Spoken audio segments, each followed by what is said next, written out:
Hello বন্ধুরা, কেমন আছো তোমরা সবাই? আশা করছি তোমরা সবাই খুব ভালো আছো আর আমরাও ভালো আছি। আমার আরও একটি নতুন ব্লগে তোমাদের সবাইকে অনেক স্বাগত জানাই। আজ হচ্ছে মঙ্গলবার আর এখন বাজে ঘড়ির কাঁটায় জানো তো কটা? বিকেল 4টে। তবে চলো আজকের ব্লগটা এখান থেকেই শুরু করছি। আশা করি ব্লগটা তোমাদের ভালো লাগবে। আর বন্ধুরা, পুরো ব্লগটা দেখার জন্য অনুরোধ রইল। আজকে ব্লগটা কিন্তু বিকেল থেকে শুরু করলাম, তার কারণ আজকে সকালে কোনো কাজই তোমাদের সঙ্গে শেয়ার করিনি। আজকে ভেবেছি যে না, আজকে এই যে রান্নাঘরটা একটু গোছাবো। সেটা হচ্ছে রান্নাঘরের যে সেলফটা আছে, এই যে বেসিনের পাশে যে সেলফটা করা, তো সেখানে সমস্ত কৌটোগুলো সাজিয়ে রেখে দিই।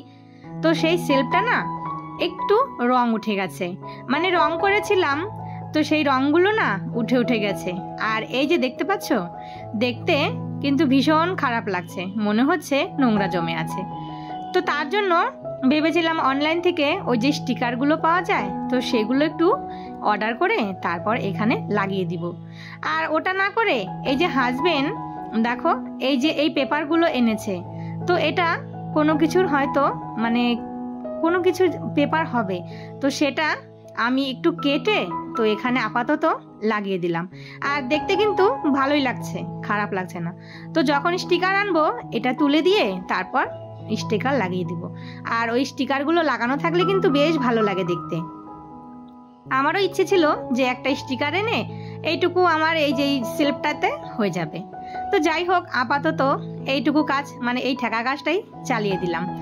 তো এই যে মানে এই যে পেপারটা এটা কিন্তু ভালোই মোটা, তো এটা আমি ভালো করে কেটে সমান করে মাপ দিয়ে তারপর এই যে এখানে গুছিয়ে সুন্দর করে মানে পেতে দিলাম। তারপর এই যে দেখো সমস্ত কৌটোগুলো এখানে সমস্ত রকমের বিস্কুটের কৌটো, টিফিন বাটি, তারপর যা যা মানে চিড়ে ভাজা, এই যে সয়াবিন, পাস্তা, এগুলো সব কিন্তু কৌটোগুলো সুন্দর করে গুছিয়ে রেখে দেব।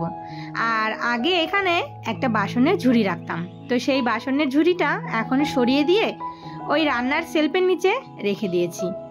আর এখানে সমস্ত কৌটোগুলো মানে বড় বড় কৌটোগুলো, ছোট একটা মিসকেপ আছে, তো সেখানে না ছোট কৌটো, বড় কৌটোগুলো এই যে এখানে রেখে দিলাম। যাই হোক, এইদিকে কিন্তু এই যে সমস্ত জিনিসগুলো গুছিয়ে নিয়েছি। আর এই যে এখানে ফল রেখেছি, তো দেখো কেমন লাগছে দেখতে, আমার কাছে তো বেশ ভালো লাগছে। আর এই যে সাইডে বড় বড় কৌটো ডামগুলো দেখতে পাচ্ছ, এগুলোর মধ্যে কিন্তু আমার সমস্ত মাসকাবাড়ি বাজারগুলো আছে। আর এই যে এখানে চালের ডাম আর সবজি রাখা। এর মাঝে কিন্তু অনেকটা সময় কেটে গেছে, তো এই যে এখন একটু সবজি বানাচ্ছি। আজকে রান্না কিন্তু তেমনভাবে করিনি, আজ তো মঙ্গলবার, একেতে নিরামিষ, তারপর নিরামিষের দিন হলে খাওয়া নিয়ে বড্ড ঝামেলা। তো আজকে না ওই যে আলু পটল দিয়ে একটু তরকারি করেছিলাম, আর সাথে ছোলার ডাল, কাল রাতে ছোলা ভিজিয়ে রেখেছিলাম মানে ছোলার ডালটা, তো সেটা দিয়ে সকালে একটু ডাল করেছি, হাজবেন্ডকে ডাল দিয়ে ছোলার ডাল দিয়ে রুটি দিয়ে পাঠিয়ে দিয়েছি। আর ইচ্ছে হয়েছে আজকে একটু খিচুড়ি খাওয়ার, মানে এই যে বৃষ্টির মরশুম, এই বৃষ্টির মরশুমে কিন্তু একটু গরম গরম খিচুড়ি হলে কিন্তু বেশ জমে যায়। তো এদিকে হাজবেন্ড ডিউটি থেকে চলে এসেছে, তো সেখান থেকে তাকে একটা খেতে দিয়েছিল টিফিন, তো সেই টিফিনটা সে না খেয়ে নিয়ে এসেছে।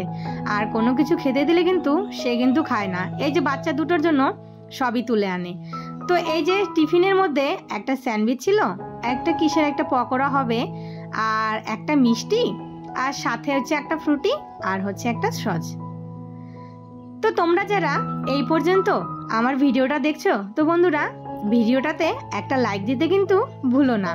আর আমার এই ভিডিওর কোনো অংশ যদি ভালো লেগে থাকে তাহলে একটা ছোট্ট কমেন্ট করে অবশ্যই জানিও।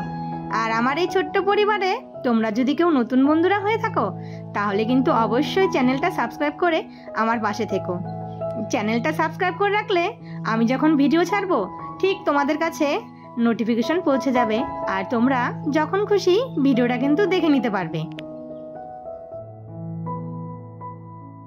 লাগাতার একটা না এই যে বৃষ্টি হয়ে যাচ্ছে, তো আমাদের পশ্চিমবঙ্গে কিন্তু বর্ষা নেমে পড়েছে। মানে ওই যে আমাবতীর আগে যে বর্ষাটা নেমে যায়, আর আমাবতী না ছাড়া মানে না আসা অবধি কিন্তু এই বর্ষা যাবে না। তো এই যে আমাবতীর আগ পর্যন্ত এইরকম লাগাতার বৃষ্টি হতেই থাকবে।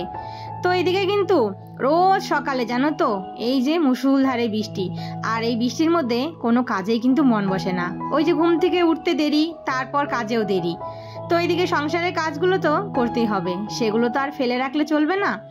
তো এই যে বারান্দা ঘর দিয়ে জামা কাপড়ে ছড়াছড়ি, যেই জামাটা একবার ধুয়ে দিচ্ছ সেটা 3 দিনের আগে শুকোচ্ছে না। কিন্তু ওই যে পরনের যে জামাগুলো সেগুলো তো কাচতেই হবে, সেগুলো আর কি করবে। দিনে 2টো নাইটি হয়ে যাচ্ছে, আর ওইদিকে বাচ্চাদের জামা কাপড় তো আছেই। আর যেই নাইটিটা ধুয়ে দিচ্ছি সেটা আর 3 দিনের আগে শুকোচ্ছে না। মনে হচ্ছে 1 ডজন নাইটি কিনে রেখে দিতে হবে। তো যাই হোক, এরপর কিন্তু এখন রাত্রি 8:30 বেজে গেছে, আর আমিও চলে এসেছি রান্নাঘরে। তার কারণ ওই যে বলেছিলাম না একটু খিচুড়ি করব, আর এই খিচুড়িটা করতে তো একটু সময় লেগেই যাবে। তো একদিকে ডালটা ভেজে তারপরে আমি ফোড়ন দিয়ে খিচুড়িটা বসিয়ে দিয়েছি, আর একদিকে সবজিটা কষিয়ে তারপর তুলে রেখেছিলাম, সেটা কিন্তু এই যে খিচুড়ির মধ্যে ঢেলে দিলাম। ওইদিকে খিচুড়ি হচ্ছে, এইদিকে গরম গরম একটু পাঁপড় ভেজে নেই। আর ঘরে সেই রকম সবজি ছিল না, তার জন্য না আর আলাদা করে সবজি করতে পারিনি। ওই খিচুড়ির মধ্যেই একটু মিষ্টি কুমড়ো, আলু, বেগুন আর সাথে একটু বটবটি ছিল, ওটাই দিয়ে দিয়েছি। আর খিচুড়ির সঙ্গে একটু পাঁপড় ভাজা হলে কিন্তু জমে যায়। তো এই যে ঘরে এই 3 কোনা পাঁপড়টাই ছিল, সেটাই কিন্তু দিয়ে দিলাম। তো এখন বাজে কতটা জানো তো? রাত্রি 9:30। তো এইদিকে সবাই ব্যস্ত হয়ে পড়েছে খিচুড়ি খাওয়ার জন্য। আর আজকের খিচুড়িটা কিন্তু অসাধারণ হয়েছিল। তো আমার কিন্তু এই যে এইরকম পাতলা খিচুড়ি খেতে ভালো লাগে। অনেকে আছে খিচুড়িটা একটু আঠা আঠা ধরনের হবে, কিন্তু আমার আবার তা না। এইরকম পাতলা পাতলা গরম গরম খিচুড়ি হবে, খেতে কিন্তু বেশ। আর খিচুড়িটা হাজবেন্ড মানে মুখে দেওয়ার সাথে সাথেই বলেছে যে আজকের খিচুড়িটা কিন্তু অসাধারণ হয়েছে। তো সবাই কিন্তু আজকে খিচুড়িটা মন ভরে খেয়েছি। এইরকম মেঘলা দিনে গরম গরম 1 থালা খিচুড়ি হলে সাথে পাঁপড় ভাজা, একদম পুরো দিনটাই জমে গেছে। কয়েকদিন থেকে ইচ্ছে হচ্ছিল খিচুড়ি খাবো, সেটা আর করাই হচ্ছিল না। তো আজ নিরামিষের দিন ছিল, তো ভাবলাম যে না, ডাল ভাত না করে রাতে গরম গরম একটু খিচুড়ি করি, তাহলে সবার খাওয়াটা একটু তৃপ্তি হবে। তারপর খাওয়া দাওয়া সেরে চলে আসলাম রান্নাঘরটা পরিষ্কার করতে। আর রোজ রাতে কিন্তু এই যে শুতে যাবার আগে রান্নাঘরটা পরিষ্কার করে রেখে দিই। তো রান্নাঘরটা পরিষ্কার করে আর সমস্ত বাসন টাসনগুলো মেজে নিয়েছি। তো যাবার আগে কয়েকটা ছোলা আর হচ্ছে কয়েকটা বাদাম ভিজিয়ে রেখে যাব। তো চলো বন্ধুরা, আজকের ভিডিওটা এখানেই শেষ করি। ভিডিওটা ভালো লাগলে প্লিজ একটা লাইক কমেন্ট শেয়ার করে দিও, আর চ্যানেলটা সাবস্ক্রাইব করে আমার পাশে থেকো। আবারও দেখা হবে নতুন কোনো ভিডিওর সাথে।